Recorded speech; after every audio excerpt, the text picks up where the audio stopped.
Donc, la Gemara Shabbat, la page 47, même Zain qu'on va faire là maintenant. Je vous rappelle, Rinck, que la Gemara avait ramené la question comment c'est possible que Kaviachol, Rabbi Shimon Yidavar Shelo Mitkaven, Moutar, et on avait expliqué que Davar Shelo Mitkaven Moutar, c'est Dafka, quand le Makor, si j'aurais fait Bekavana, ça aurait été Rinck des Rabanan, ça aurait été Rinck des Rabanan. Mais si ça aurait été le Makor, si la personne aurait fait Bekavana, ça aurait été de Oraïta, alors Rabbi Shimon, il n'a jamais dit Davar Shelo Mitkaven Moutar. Alors après, la Gemara a amené la question des habits Shatnez. On a vu que les habits Shatnez, tu peux les porter à partir du moment où tu n'as pas une kavana de profiter. Ça sous-entend que bien que c'est de Oraïta, parce que si tu avais une kavana d'en profiter, ça aurait été assourd, une Torah. Et quand même, puisque tu n'as pas la kavana, c'est moutard de les porter. Donc tu vois que d'avoir selon Mitkaven, Rabbi Shimon il permet même que le makor, il est de Oraïta. Alors pourquoi, quand la bougie est allumée, j'ai pas le droit de la déplacer? Alors même si je vais l'éteindre, ça s'appelle d'avoir selon Mitkaven. Et là, Marava, la Rava il nous dit, anach la ner. Laisse le nerf. Pourquoi? Parce que ner, shemen ou ptila. Laisse-les. Ça, c'est un din spécial. Ner, shemen ou ptila, c'est un din spécial. Pourquoi c'est un din spécial? Parce qu'il venasa basis le davar asur. Qu'on appelle ça? Le candélabre, le nerf, donc le candélabre, le shemen, l'huile, la petila et la mèche, tout ça sont le basis de la flamme. Comme ils sont le basis de la flamme, même Rabbi Shimon il est d'accord que dans un cas pareil, ça devient mouktsé pendant que c'est allumé. Pendant que c'est allumé, parce que le mouktsé est posé dessus. Ce n'est pas le problème de peur que ça va s'éteindre, parce que de peur que ça va s'éteindre en déplaçant le candélabre ou le menorah, on a dit c'est d'avoir Shlomit Kaven, et ça devrait être moutar le khatrila pour Rabbi Shimon. Tout le problème il est, parce que là c'est un candil de bassis.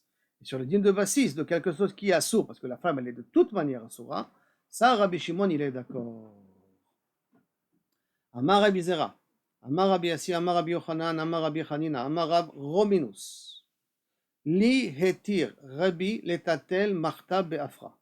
À moi, Rabbi, explicitement, il m'a permis de déplacer c'est de la cendre qu'on faisait des encens avec. D'accord?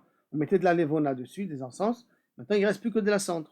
Sur le bac en question, sur la cage, pas la carafe, l'instrument où on mettait les braises. Il ne reste que de la cendre. Et la cendre, c'est mouktsé. Ça n'a plus de fonction. Et pourtant, il m'a permis de le déplacer pour l'enlever de la table. Ça voudrait dire quoi? Ça veut dire bien que théoriquement c'est mouktsé. Théoriquement, ça voudrait, comme il pense comme Rabbi Shimon, que j'aurais le droit de déplacer le mouktsé et le mettre ailleurs. Amar les Rabbi Zera, les Rabassi, ou mi Amar Rabbi Yochanan. Est-ce que c'est possible que Rabbi Yochanan, parce que n'oublions pas, Amar Rabassi, Amar Rabbi Yochanan, hein? Amar Rabbi Chanina, au nom de Rabbi Lihitir. Est-ce que c'est possible que Rabbi Yochanan il a dit comme ça, quoi, qui nous permet qu'à Birchol, on a le droit de déplacer le bac avec la cendre et la mettre ailleurs? Beatnan, et voici pourtant, il y a marqué dans la Mishnah, Notel Adam Beno, j'ai le droit de porter mon fils, Ve'aeven Beyado, et il a une pierre dans les mains. La pierre, elle est mouktsé. Le petit, je le lève, et quand je lève aussi la pierre. Maintenant, la pierre, il en a besoin, parce que ça calme l'enfant. C'est un jeu de l'enfant. Si je l'enlève, l'enfant, il va être triste, il va pas être bien. Alors, j'ai le droit de lever l'enfant avec une pierre dans ses mains. Parce que je lève l'enfant, c'est l'enfant qui est important ici. Au kalkala, où j'ai un sac, ve'aeven betocha, donc un sac avec des fruits, et une pierre à l'intérieur. J'ai le droit de le déplacer. Enfin, une fruit, c'est ça que j'ai rajouté. On va voir dans la Gemara. J'ai le droit de ve'aeven betocha. Donc, notel adam bno ve'aeven biyado, au kalkala, ve'aeven betocha. Ça, c'est la Mishnah. Ve'amar Rabba bar Chana amar Rabbi Yochanan. Et là-bas, ça nous a été précisé au nom de Rabbi Yochanan. Comment expliquer cette Mishnah-là? Bekalkala melea perot, atskinan. Qu'on parle spécifiquement d'une kalkala, donc d'un sac, d'un bac, d'un truc qui a des fruits. Et donc, comme il a des fruits, ça devient maintenant bassis le davara moutar, le davara asso. Donc, tama dit bepere.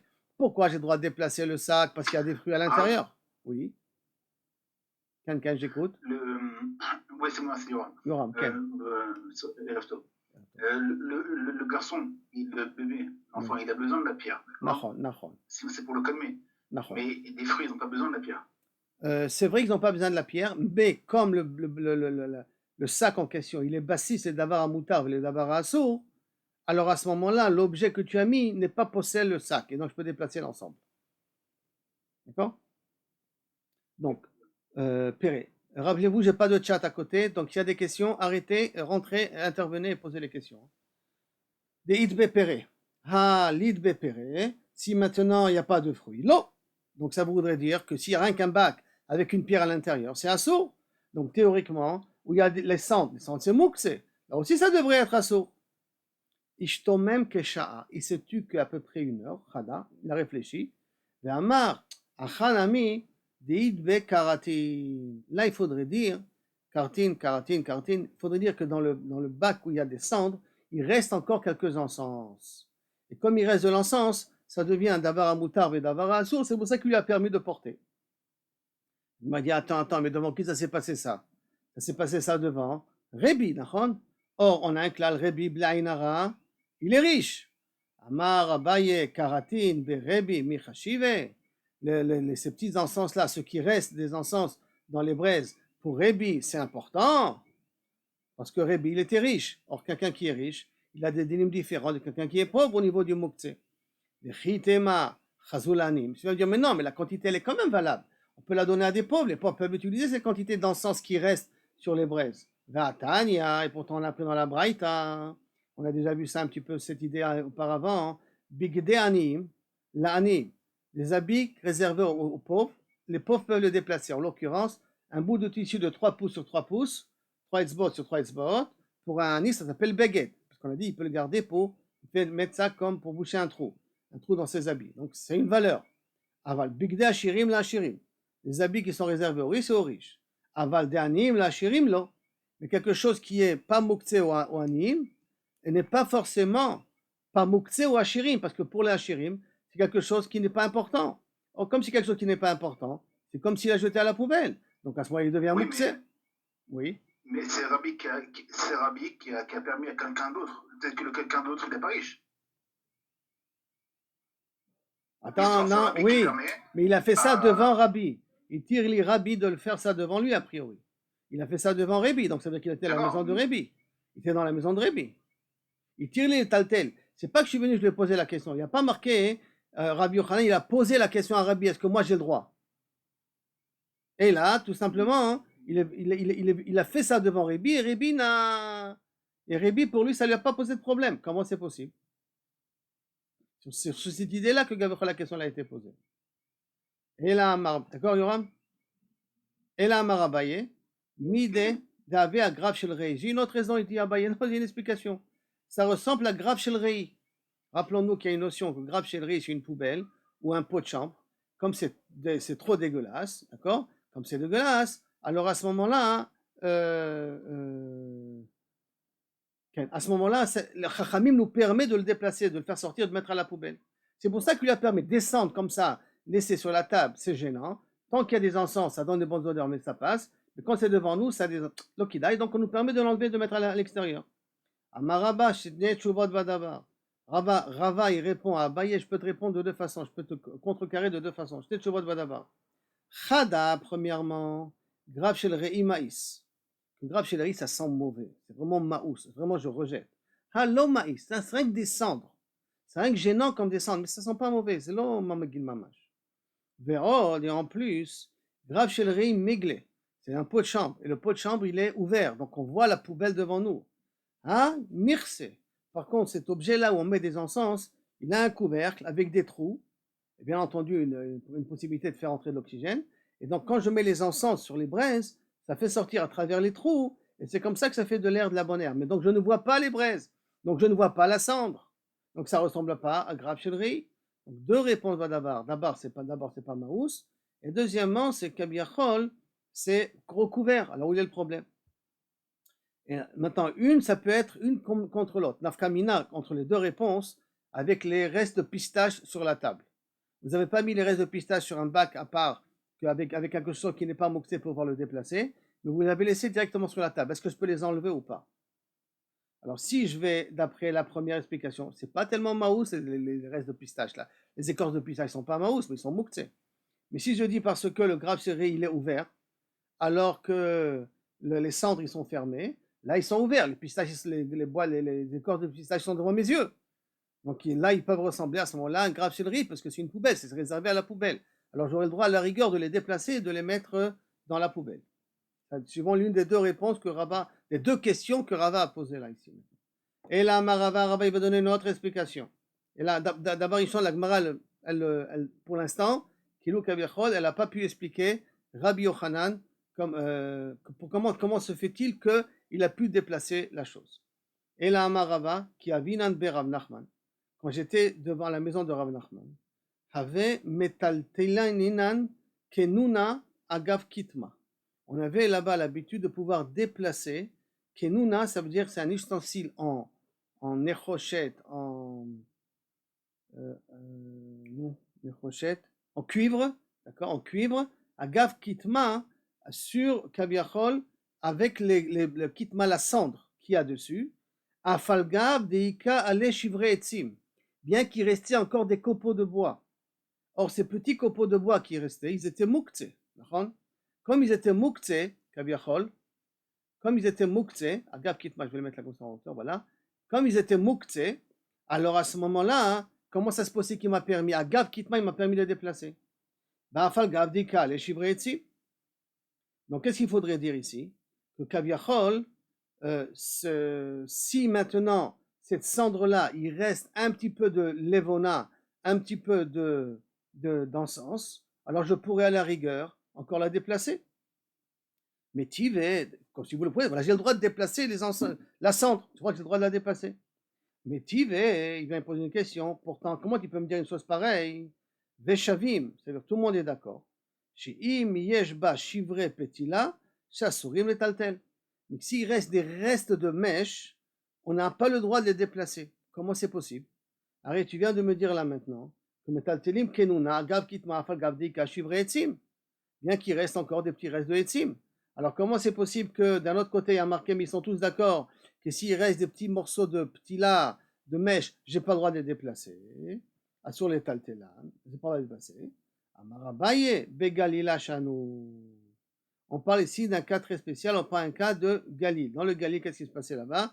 On n'avait pas beaucoup de mèches, il n'y avait pas beaucoup de pishtan. Donc quand il restait des restes de mèches de pishtan, il les gardait. Ça avait une importance. Comme il avait une importance, alors à ce moment-là, ces tripes-là de mèches, ils deviennent asurim, ils deviennent chashuvim. Comme ils deviennent chashuvim, alors c'est eux qui deviennent le ikar du bassis. Ça, je m'explique. Quand on dit que bassis, c'est davar mutar et davar asso, et j'ai le droit de déplacer l'ensemble, ça a une condition, que le davar mutar, il est plus important que le davar asso. Mais si le davar asso, il devient plus important que le davar mutar, alors même que kaviachol, il est en minorité, mais puisqu'il est au ter chashuv, à ce moment-là, il n'a plus le droit de déplacer l'ensemble. D'accord? On n'a plus le droit de déplacer l'ensemble. Par conséquent, pour répondre un petit peu à ce qu'on a dit au nom de Rabbi Raminus, pour permettre de pouvoir déplacer la Martha avec le FR, ça sera qu'à la seule condition de considérer que le reste des cendres, le reste des encens sont chashuvim. Mais si le reste des encens ne sont pas chashuvim, je n'aurai pas le droit de déplacer tout ça. C'est pour ça qu'il dit que lorsqu'on a marqué là-bas, les shavim, shim yeshba, shivre petila, ça sur les taltelan, à cause de shivre petila, ça parle là-bas de Galil. Que dans le Galil, les petits lots, ils sont très chers. Donc quand il y a des petits restes comme ça, ils sont chashuvim. Donc comme ils sont chashuvim, tout l'ensemble devient mouktsé à cause de ces petits restes qu'il y a ici. Nafkamina, regarde le porte-clés. Le porte-clés de la maison avec le porte-clés de la voiture. Si on considère, si on considère la clé de la voiture comme mouktsé, inclus dans le porte-clés avec les clés de la maison. Qu'est-ce qui est au ter chashuv? Les clés de la maison ou les clés de la voiture? Les clés de la maison, je peux les dupliquer à 12 shekels. Le clé de la voiture, pour le dupliquer, ça va me coûter 700, 800, 900 shekels. En considérant qu'il est mouktsé, je précise bien. Hein. Alors à ce moment-là, ça voudrait dire que tout le porte-clés en question, il devient mouktsé à cause de la clé de la voiture. Parce que qui est-ce qui va définir le bassis? C'est l'importance qu'il y a. C'est pour ça que lorsque vous mettez kaviachot sur les écorces de pistache, mettez une pistache entière. Mettez quelque chose d'un peu chachouv.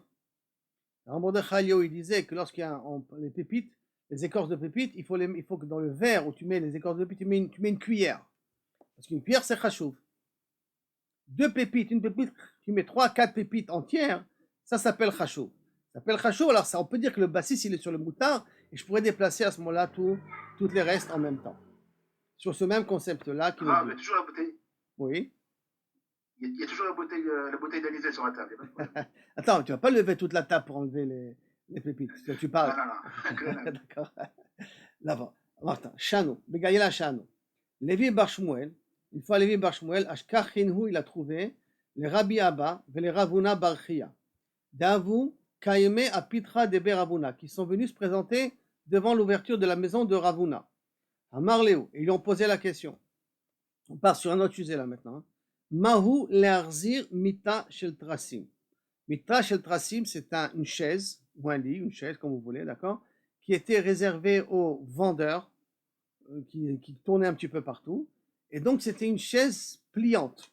Il ne faut pas voir comme la chaise pliante d'aujourd'hui, qu'on peut ouvrir et fermer, mais c'est une chaise pliante où on doit mettre des morceaux de fer, on doit faire entrer certaines choses. Donc, par conséquent, il faut un peu la construire pendant Shabbat. Comme il faut la construire pendant Shabbat, donc il a posé la question, Maou l'arzir mita chez le trasim, est-ce que j'ai le droit de construire une mita de trasim, mita de ces vendeurs-là, sont fait Nechoshet, ces forgerons de Nechoshet d'Idérachi, donc vous avez l'habitude de s'asseoir sur ça, est-ce que j'ai le droit de construire cette chaise-là pendant Shabbat? Je précise bien, c'est pas ouvrir comme nous faisons une chaise de camping, on l'ouvre et on le ferme, c'est une façon habituelle, il n'y a rien de spécial. Là, il faut un petit peu la construire, ça. Est-ce que j'ai le droit ou pas le droit? Amroule, Shapirle, il a bas Ravuna dans la maison de Ravuna, on a dit c'est permis. Je ne sais pas pourquoi, mais semblerait-il que des fois ils aiment bien poser la question à plusieurs rabbanim. Une fois même on a appris dans Brachot que ça a posé des problèmes à cause de ça. Shapir Dame, Atal et Kameh de Rav Yehuda. Il est parti poser la même question à Rav Yehuda maintenant. Amar, Veha Rav et Shmuel dans Arvayu. Comment c'est possible? Et pourtant Rav et Shmuel, les deux, ils ont dit Amarzir mita shel trasim be Shabbat chayav khatat. Celui qui construit, donc qui remet en place, qui construit une mita de trasim, il est chayav khatat. Ah, donc ça voudrait dire que d'un côté, il y en a un qui permet les khatrila, et il y en a un qui interdit les khatrila, interdit chayav khatat. Hein. On passe de blanc à noir là maintenant. Métive, alors maintenant on va essayer de mettre de l'ordre dans tout ça. Métive, hamarzir kane menorah beshabbat, chayav khatat. Celui qui reconstruit, marzir, donc c'est-à-dire qu'on dit qu'il y a une des branches du candélabre, il est tombé, je viens et je le remets. Il y a le vissé, il y a le coincé, je le remets à sa place. D'accord? Marzir kane menorah, une des branches de la menorah, ils sont tombées, je la remets à sa place. Beshabbat chayav khatat. Kane sayadin. Tous ceux qui ont un petit peu, une fois, peint leur maison avant Pessah parce que leur femme leur a demandé, des fois, on va utiliser un bâton. Un bâton télescopique. C'est comment ça? Je mets une barre, je peins. J'allais bien plus haut, je mets une deuxième barre, je vais un peu plus haut. Je mets une troisième barre, je vais un peu plus haut. Donc, je construis ma barre. Je la construis comme ça, doucement, doucement. Donc, mais c'est fait pour être construit et démonté. Hein. C'est pas fait pour être resté comme ça continuellement. C'est pas une barre qui reste comme ça éternellement. Je la construis quand j'ai besoin d'aller haut, puis je la démonte quand j'ai plus besoin d'aller haut. Donc c'est fait pour construire et descendre. Alors qu'une menorah, c'est fait pour rester entier tout le temps. N'oublions pas. Par conséquent, Bekane Sayadin, si c'est la manche du peintre, du Soum Sayed, ceux qui mettent la chaux, qui mettent du peintre, Lo Yarzir, tu n'as pas le droit de le remettre. Si ça s'est ouvert, ne referme pas ça. Vim Yarzir Pato. Mais si tu l'as fait, c'est Pato. Pourquoi c'est Pato? Parce que c'est fait pour être mis et être enlevé. C'est fait pour les deux. Aval, Asso. Mais tu n'as pas le droit de faire ça, les khatrila, pendant le Shabbat, peut-être. Si tu l'as fait, tu as été ouvert sur des Rabbanan. Rabbi Simai Omer, Rabbi Simai il rajoute aussi, Keren Agula, ça on parle d'un instrument de musique, avec beaucoup de trous qu'il faut des fois faire entrer aussi certaines choses dans ces trous-là, caniré. Keren Agula, Chayav. Si ce Keren, quand on voit dans Rashi, ça peut ressembler à une cornemuse des Écossais, parce qu'il y a plusieurs flûtes qu'on doit pouvoir mettre et que ça fait un truc en cercle. Et comme c'est en cercle, il faut les forcer quand on les met. On ne peut pas avec les mettre, il faut les forcer pour les mettre. Alors à ce moment-là, chayav. Ça peut être aussi une trombone. Hein. Trombone, il y a plusieurs trous qui est en cercle.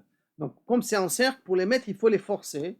Alors si quelqu'un il construit ce keren agula, cet instrument de musique là, il est chayav. Keren peshuta, là c'est une trompette, plus. Si c'est un keren qui est facile, on n'a pas besoin d'être mehadek. Keren peshuta, pato. C'est pato. Donc qu'est-ce qu'on voit d'ici? que théoriquement, ça va dépendre du type de Kaviachol chaise C. Comme c'est une chaise qui est faite pour être démontée et reconstruite, donc c'est une chaise qui ressemble à quoi? À Kané de Sayadin ou à Keren Peshuta. Comme ça ressemble à Kané de Sayadin ou à Keren Peshuta, pourquoi tu as dit Chayav Khatat? Ou au maximum, tu aurais dû me dire Asur Midera Banan. Pourquoi tu me dis Chayav Khatat? Tu vois d'ici que ça ressemble au cas de Kané Sayadin. Puisqu'on a dit qu'est-ce que l'idée des Kané Sayadin, c'est des morceaux que j'embrique l'un sur l'autre pour faire un long bâton après. Et c'est rien que Patour Avalasso. Alors pourquoi tu m'as dit Chayav Khatat? Alors maintenant, comment comprendre tout cette Mishnah-là, tout ce din-là? Comment c'est possible? Quand il dit Chayav, l'autre il dit Moutar, ou moins Chayav Khatat. Qui Haïtana. Alors, Inhu de Amour, eux ils ont dit qui Haïtana, comme ce Tana-là, des Tanya. Milavnot Hamita. Milavnot Hamita, c'est quoi? C'est des genres de petits verres en verre ou en fer qu'on met au pied des lits pour que les pieds ne pourrissent pas avec l'eau. Comme à l'époque, les parterres n'étaient pas plats, pas comme aujourd'hui le carrelage, donc il y avait des petits trous et des petites bosses. Maintenant, quand je lavais le parterre à l'eau, dans ces petits trous, pouvait tomber de l'eau, rester de l'eau. Et si mon pied est dans ce trou-là, automatiquement avec l'eau, le pied va pourrir. Alors pour éviter que les pieds des lits pourrissent, ils construisaient Melavnot Amita, c'est des trucs blancs comme ça, blancs ou en fer ou en fer, qui étaient en petits, qui rehaussaient un peu le lit pour éviter d'abîmer le lit. D'ailleurs, je me rappelle, quand j'étais jeune, que le lit de ma grand-mère, il y avait ces petits bacs en verre sur les pieds du lit, sur les 4 pieds du lit, je me rappelle de ce truc-là, exprès pour que Kaviachol, les pieds ne s'abîment pas. Quand j'avais posé la question, je dis pourquoi? C'est quand tu fais le sponja, tu n'abîmes pas les pieds du lit. C'est ça qui s'appelle Melavnot Amita. Vekraot Amita, et c'est donc les barres du lit eux-mêmes, ou l'avchim sel savikas, sakivas, excuse-moi. Sakivas, ça veut dire que c'est dans l'arche, une arche, avec la flèche, c'est une arc, une arc. Alors il y a des fois, pour pouvoir tirer la flèche, il y a une genre de petite feuille comme ça qu'on met sur le bord de la flèche pour prendre la flèche et le tirer. Ce truc-là, on l'embrique sur les cordes pour qu'on pouvoir mieux attraper la flèche avant qu'on la lâche. Ça s'appelle le vachim shel sakivas. Sakivas, c'est l'arc en question. Lo yarzir, tu n'as pas le droit de la remettre. Vimirzir patou. Si tu la remets, à ce moment-là, tu es patou. Ok. Aval, patou rabalasso. Ça veut dire que c'est un caïsur de rabanan. Velo itka. Mais la seule chose qu'on te demande, c'est de ne pas, kaviachol, être tokea. Ça veut dire faire mettre ça avec force. Être tokea avec force. Vim taka. Mais si cette fois-ci tu es tokea, tu fais rentrer cette feuille-là de façon forte sur l'arc en question, chayav chata. Et là-dessus, Rashba Gomer, imaya rafouille, mutar. Mais si tu mets, tu construis, mais c'est rafouille, c'est mou, tu vois, c'est pas, ça bouge, c'est pas quelque chose qui est bloqué, à ce moment-là, c'est mutar. Ça veut dire que maintenant, on a ici 3 situations ici. On a itka, si tu es tokea, tu as rinc le fait de le mettre, et tu as l'idée de rafouille. Rafouille, d'après Rashbag, je précise bien Rashbag, c'est moutard. D'après Tanakama, rafouille, c'est encore patour avalasso. Pour Rashbag, c'est moutard. Litkoa, si tu visses ou tu fais rentrer de force, alors à ce moment-là, ça devient chayav khatat. À partir du moment où tu attrapes bien la chose, tu fais bien toquer à la chose, ça devient chayav khatat. Kimaya rafouille moutard. Berav chama, avait mita galnita. Dans la maison de Rav Chama, il y avait un lit qui était juste galnita, qui est fait comme le tracim, c'est-à-dire qui est fait en morceaux qui s'embriquent entre eux. Have mehader beyom atava. Il était mehader kaviachol dafka de yom tov de dormir dessus, donc de le construire. Amarle aomi de rabanan les ravins. Maïdatir. D'après toi, quelle est la raison? Pourquoi tu crois qu'il se permettait de le faire? Binyan minatzadhu. Peut-être tu veux me dire, comme c'est pas kaviachol, c'est pas tu ne construis pas vraiment, puisque ça se construit morceau par morceau. Peut-être ça s'appelle pas un vrai binyan, parce qu'il y a aussi un klal aussi, est-ce qu'il y a binyan bekelim, ou un binyan bekelim. Alors est-ce que tu veux me dire peut-être que ça s'appelle pas binyan, ça s'appelle binyan minatzad, comme Tiltul Minatzad, c'est pas une vraie construction, ça.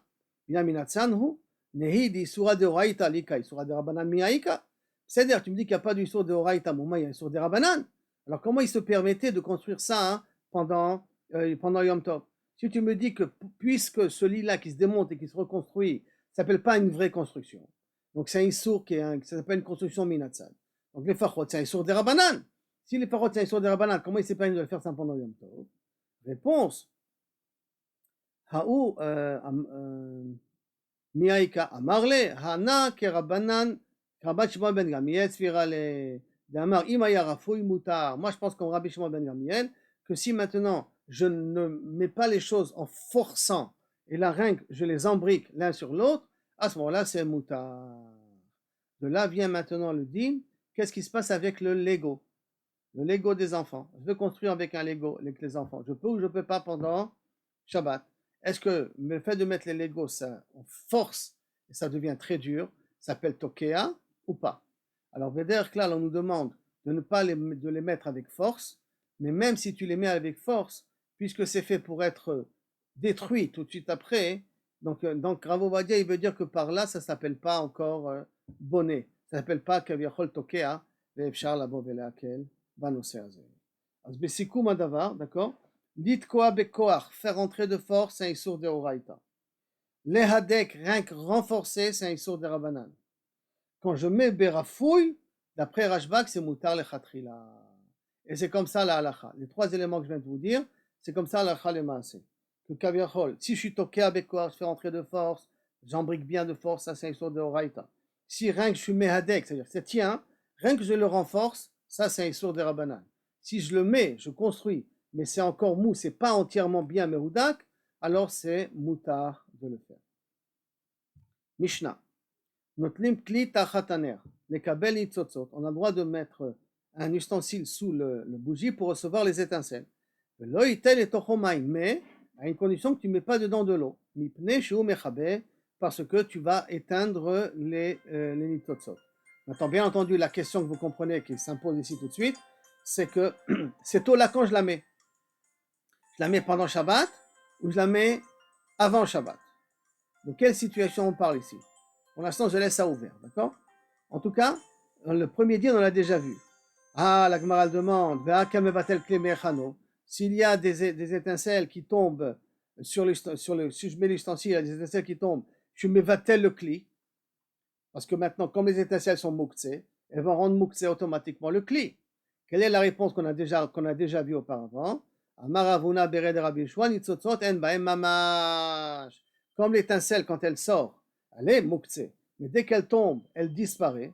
Et tout le but, pourquoi on met cet ustensile-là, c'est pour éviter de brûler la table où est posé le nerf. Alors à ce moment-là, ça ne s'appelle pas mevatel kli mechano, parce que l'étincelle, elle disparaît, comme on a déjà vu auparavant. Maintenant, on vient vers la deuxième partie de la Mishnah. On n'a pas le droit de mettre dans cet ustensile-là de l'eau. Oui, Yoram. On n'a pas le droit de mettre dans l'ustensile de l'eau. Pourquoi? Lima tana stama ke Rabbi Yossi. Est-ce que tu veux me dire que cette Mishnah-là va d'après Rabbi Yossi? Pourquoi? Damar gorem kibouy assour. Causer une extinction du feu, c'est interdit. Donc si je fais, où on voit ces dîners, on va le voir ça plus tard, dans la page 100 et quelques, 128, je crois, un truc comme ça. On verra ça beaucoup plus tard sur le dîner. S'il y a maintenant, il y a le feu à la maison, est-ce que j'ai le droit de mettre des cruches autour du feu pour retenir le feu? Alors, Chachamim 18, tu as le droit. Même si maintenant les cruches ils vont déborder, ils vont exploser et que ça va éteindre le feu, ben tant mieux pour toi. D'accord? Mais tu as le droit de le faire. Oui. Je vais quand même poser la question parce que vraiment j'ai pas compris. Okay. Si NBM Mamash, Marpatli la Simshon Maïm. Ah, il n'a rien à mis. C'est la question de la Gemara. Qu'est-ce qui se passe? Quel est le problème? Pourquoi c'est assaut? Pourquoi c'est assaut? Pourquoi j'ai pas le droit de mettre de l'eau? J'ai attendu avant de poser la question, mais c'est pas le kivun. Maintenant, tu vas voir justement quel est la kivun qui veut te dire pourquoi c'est assaut. Pour l'instant, on pense pourquoi? Parce que si je mets l'ustensile qui est au niveau, donc l'étincelle, elle descend, et si elle s'éteint avant, elle s'éteint avant. Si elle s'éteint pas avant, elle va s'éteindre avec l'ustensile en question. Mais si je mets de l'eau, j'ai une avamina que je cause plus rapidement que l'étincelle, elle s'éteint. Je le cause, grama, pas de mes propres mains, parce que l'eau, je l'ai déjà mis. C'est pas que je verse l'eau pendant que l'étincelle, elle sort. L'eau, elle est déjà là, mais le fait que j'ai mis de l'eau, donc j'ai causé que l'étincelle s'éteint plus rapidement. Donc, j'en appelle ça gorem kibouy, kaviachol. Alors, et gorem kibouy, il y a une personne qui est sauvée, que gorem kibouy, c'est aussi assaut. C'est Rabbi aussi. Si tu as le feu dans la maison, tu n'as pas le droit de mettre de l'eau autour du feu pour que le feu s'éteint. Non, mais peut-être l'auteur de la Mishnah, elle va d'après Rabbi aussi. Peut-être, ça c'est une éventualité. C'est pas qu'à la Chakir, la n'est pas comme lui. On a le droit de mettre de l'eau autour, et gram kibouy c'est moutard. Mais le problème c'est que puisque notre Mishnah, a priori, tu vas me dire que pourquoi j'ai pas le droit de mettre de l'eau, parce que je suis gorem kibouy, alors à ce moment-là, ça serait assaut. Maintenant, quand j'ai mis l'eau, j'ai pas dit encore. Hein. Là, tu peux très bien dire que tu mets l'eau pendant Shabbat. Ça veut dire que tu as l'ustensile Yoram, qu'il était déjà mis avant Shabbat, après des ou même pendant Shabbat, ou même avant Shabbat, pendant les Nitzosot, et tu as décidé de mettre de l'eau à l'intérieur. Et comme tu as décidé de mettre de l'eau à l'intérieur, donc là, tu es vraiment Gorem Kibouy Beshabat, puisqu'il aurait dû s'éteindre en arrivant jusqu'au bas du bac. Maintenant que tu as mis de l'eau, il va s'éteindre avant d'arriver au bas du bac. Donc vraiment, tu as fait Gram Kibouy. Parce qu'on n'a pas dit encore quand j'ai mis l'eau. Et l'eau, c'est possible que je la mets même pendant Shabbat. La Gemara dit, mais Tisbera, est-ce que tu crois que tu peux dire une chose pareille? Imour de Amar Rabbi Yossi Beshabbat. Si ce que Rabbi Yossi te dit Gram Kibouy, c'est que si l'eau tu la mets pendant Shabbat, Be'erev Shabbat mi Amar. Mais si tu la mets Erev Shabbat, qui te dit que Kaviachol, c'est interdit? Donc j'amène déjà avant Shabbat un bac avec de l'eau et je la mets sous la bougie. Qui te dit que c'est assaut? Avant Shabbat, hein? Donc il n'y aura pas un problème de Gram Kibouy. Chitema achanami be Shabbat. Si tu veux me dire que notre Mishnah parle, non, que tu fais ça pendant Shabbat, c'est un cas où tu fais ça pendant Shabbat. Tanya, et voici pourtant on a une braïta qui dit Notnim kli tachat taner lekabel nitzotzot be Shabbat. On a le droit de mettre un ustensile pour recevoir les étincelles pendant Shabbat. Ve'en tzarich lomar be'erev Shabbat. Et c'est pas choute que si j'ai le droit de le mettre pendant Shabbat, je dois le même Erev Shabbat. Pourquoi? Parce qu'on a dit que ça s'appelle pas un vatel kli mechano. Je fais ça pour éviter que la table kaviachol elle brûle. Par contre, on ne met pas dedans de l'eau, mipne sheu mechabe, merev Shabbat. Ve'en tzarich lomar be'Shabbat. Je t'interdis d'amener cet ustensile-là depuis Erev Shabbat. Kol sheken que pendant Shabbat, c'est assaut. Kol sheken. Donc, Erev Shabbat, j'ai pas le droit, et pendant Shabbat, bevadaï que j'ai pas le droit. Alors, pour à ce moment-là, pourquoi c'est ma baya? Et là, ma Ravashi, pourquoi c'est assaut? Même Erev Shabbat, j'ai pas le droit. Pourquoi c'est assaut? Et là, ma Ravashi, afilu tema Rabbanan. Non, la Mishnah, elle parlait même d'après Rabbanan. Elle va pas uniquement d'après Rabbi Yosef, même d'après Rabbanan. Shani acha mipne shemekarevet kibouya. Tu causes que ça s'éteint plus vite. Ça, si je le fais pendant Shabbat, ça veut dire que lorsque j'amène l'eau sous le nerf pendant Shabbat, alors à ce moment-là, je cause que le feu s'éteint plus vite. Et puisque on craint que tu vas le faire ça pendant Shabbat, on t'interdit de faire ça même vendredi. C'est pour ça qu'on parle ici que même vendredi, c'est assaut. De peur que tu vas le faire ça pendant Shabbat. Et le issour, c'est pas Mishum Gram Kibouy, et là c'est Mishum Mekarevet Kibouya. Tu causes que ça s'éteint plus vite en ramenant de l'eau. Que tu vas mettre de l'eau pendant que l'étincelle elle arrive, et pendant que l'étincelle elle descend, tu vas mettre l'eau. Et tu vas causer que l'étincelle va s'éteindre plus vite. On a interdit Erev Shabbat même pour ça. Adran Alar Kira. Il y a des questions? Ken, David.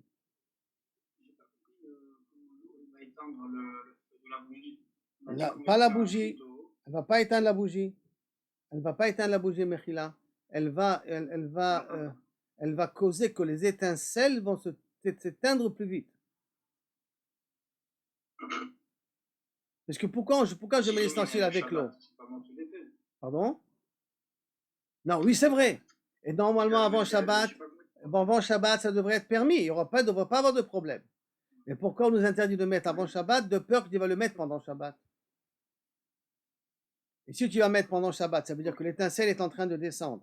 Et je verse de l'eau dans le bac en question. Ou même si tu veux, j'amène le bac avec l'eau pendant que l'étincelle est en train de descendre. Puisqu'il y a de l'eau avec le bac, automatiquement je cause que l'étincelle va s'éteindre plus vite. Donc je suis Mekarev et Kibouyav. pour ne pas qu'on arrive à un issour de Mekarev et Kibouyaf pendant Shabbat, on t'a interdit même d'amener ça vendredi, alors que vendredi, il n'y a aucun problème. On t'interdit même d'amener ça vendredi. D'accord? Dans Nalach, Kira, Baruch Hashem. On a fini ce père Kira. Commence Bamet Omnim. On l'a rentré encore de nouveau dans les dynimes de Moukse aussi. Dans le Moukse, Atmana, tous les dynimes qui concernent ça. Bamet Omnim, Bamet Omnim. Avec quoi on a le droit de recouvrir une marmite chaude avant Shabbat pour qu'elle continue à être chaude pendant Shabbat? Et à quoi on n'a pas le droit? Bamet Omnim. Entomnim, on n'a pas le droit de couvrir l'obe Gefet, velo bezevel. Gefet, on a dit, c'est des restes de raisin. Velo bezevel, ni avec du compost, de la poubelle qui chauffe. L'obe melach, pas avec du sel. L'obe sid, pas avec de la chaux. Velo bachol, ni avec du sable. Ben lachim, ben yeveshim, qu'il est mouillé ou qu'il est sec. L'obe teven, pas avec de la paille. L'obe zagin, pas avec, normalement, si je me rappelle, zagin, c'est des morceaux de laine. Je revérifie une seconde que je ne me trompe pas. Zagin, zagin c'est psolet, j'ai cherché dans Rashi, voilà. Zagin, voilà, psolet chez l'igveyaim, des restes de raisin, d'accord, des restes de raisin. Velo bemouchin, ça c'est des morceaux, quelque chose qui est mouille d'Irachi, comme du tsemer gefen, ou de la laine, des morceaux de laine. Velo beasavin, ni avec des herbes, ben shem lachim, bisman shem lachim, pendant qu'ils sont humides, ils sont encore frais, aval tomnim, bahem kshem yeveshim, mais je peux être tomen ma marmite sur des herbes lorsque les herbes sont sèches. Okay? Donc qu'est-ce qu'on a le droit, qu'est-ce qu'on n'a pas le droit? On sait déjà, si vous vous rappelez, ce qui est mossif hevel, ce qui n'est pas mossif hevel, ce qui a une chaleur intérieure de lui-même, ce qui n'a pas de chaleur. Ibayaleu. Donc la Gemara maintenant elle pose la question. Quand il y a marqué Gefet, Gefet c'est le Zetim Knan, Aval c'est le Shum Shemin Shapir Dami. Est-ce qu'on parle spécifiquement des restes d'olive? Donc c'est ça le Gefet. Mais si c'est des restes de sésame, c'est permis. Odilma des Shum Shemin Knan, de Kol Shekan des Zetim. Ou quand tu vas me dire qu'en vérité on parle de Gefet, ça part du Gefet de Shum Shemin, et à plus forte raison de ceux de Zetim. Parce que ceux de Zetim sont plus chauds que ceux des Shum Shemin. Et tu m'as dit Gefet. Et Gefet, c'est un terme général de reste. Alors, est-ce que ce sont des restes qui viennent du raisin, ou des Shum Shemin, qui a une chaleur moins grande, ou ça parle uniquement des restes qui viennent des olives? Kol chacun des Zetim. Tashma, bien écoute. D'Amar Rabbi Zera Mishum Chad Debe Rabbi Yanai, que Rabbi Zera, il a dit au nom d'une des personnes de la maison de Rabbi Yanai, Kupa Shetaman Ba. Si maintenant j'ai pris une marmite et j'ai mis à l'intérieur de la nourriture ou une autre marmite, d'accord? J'étais tomen à l'intérieur du marmite. Asur la nichal gefet shel zetim. Donc en vérité, qu'est-ce qui se passe? J'ai une marmite. Dans cette marmite, j'ai été matmin une autre marmite. Et la marmite extérieure, je l'ai posée sur un bas, sur une table où il y avait là-bas de gefet shel zetim. Pourquoi? Parce que le gefet de zetim va chauffer la marmite. Comme elle va chauffer la marmite et que la marmite intérieure, elle est moutmenet, c'est comme si j'étais matmin la marmite intérieure avec le gefet qui se trouve en bas. Donc pour l'instant, on va étudier ça plus tard. On va revenir à ce dîner-là un peu plus tard. Mais déjà, qu'est-ce qu'on voit? Que lorsqu'on a marqué le gefet, il a bien précisé gefet, c'est le zetim. Dafka gefet de zetim. Donc ça voudrait dire que le problème se pose spécifiquement pour gefet, c'est zetim. Non. Et donc ça veut dire que Gefet de Shum Shemin, ça pose pas de problème. Réponse de l'Agmara, non. Mais là que j'ai pas bougé l'Agmara ici. Hein? Réponse de l'Agmara, non. Leolam emalecha leinyan atmana de Shum Shemin ami asu. Là, je peux te dire que peut-être atmana de Shum Shemin c'est aussi asu. D'être matmin aussi avec des sésames.